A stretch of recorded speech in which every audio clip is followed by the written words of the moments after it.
നമ്മളിപ്പോൾ നഗരമേഖലയെക്കുറിച്ചും ഗ്രാമീണ മേഖലയെക്കുറിച്ചും ഒക്കെ സംസാരിക്കുകയുണ്ടായി. നമ്മൾ അധികം പറയാതെ പോയൊരു പ്രദേശമുണ്ട്, വയനാട്. വയനാട്ടിലെ മഴയെക്കുറിച്ച് കൂടി നമുക്കൊന്ന് കണ്ടുവരാം. അതിൻ്റെ വിശദാംശങ്ങൾ അറിഞ്ഞതിന് ശേഷം മറ്റു വാർത്തകളിലേക്ക് പോകാം.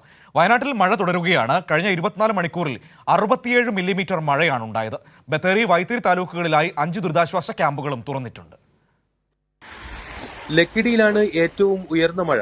214.23 മില്ലിമീറ്റർ മഴയാണ് പ്രദേശത്ത് പെയ്തത്. പടിഞ്ഞാറത്തറ, തൊണ്ടർനാട്, വൈത്തിരി പഞ്ചായത്തുകളിലാണ് കൂടുതൽ മഴ. കബനിയിൽ വെള്ളം ഉയർന്നിട്ടുണ്ട്. മണിയങ്കോട്, കോട്ടത്തറ, വെണ്ണിയോട്, കല്ലൂർ, മാത്തൂർ എന്നിവിടങ്ങളിൽ കൃഷിയിടങ്ങൾ വെള്ളത്തിനടിയിലാണ്. ഇവിടങ്ങളിൽ നിന്ന് നിരവധി പേരെ മാറ്റിപ്പാർപ്പിച്ചു. വെങ്ങപ്പള്ളി, ചോലപ്പുറം ഉൾപ്പെടെയുള്ള പ്രദേശങ്ങളിൽ വെള്ളക്കെട്ടിനെ തുടർന്ന് ഗതാഗതം തടസ്സപ്പെട്ടിട്ടുണ്ട്. നെന്മേനി, മുട്ടിൽ, കോട്ടത്തറ, നൂൽപ്പുഴ പഞ്ചായത്തുകളിലാണ് ദുരിതാശ്വാസ ക്യാമ്പുകൾ തുറന്നത്. 111 ആളുകൾ ക്യാമ്പുകളിലുണ്ട്.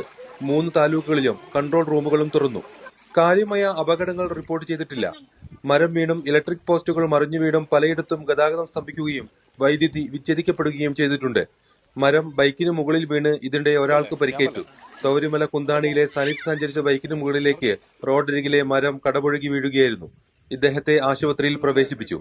മലയോര മേഖലകളിൽ ജാഗ്രതാ നിർദ്ദേശം നിലനിൽക്കുകയാണ്. കൈരളി ന്യൂസ്, വയനാട്.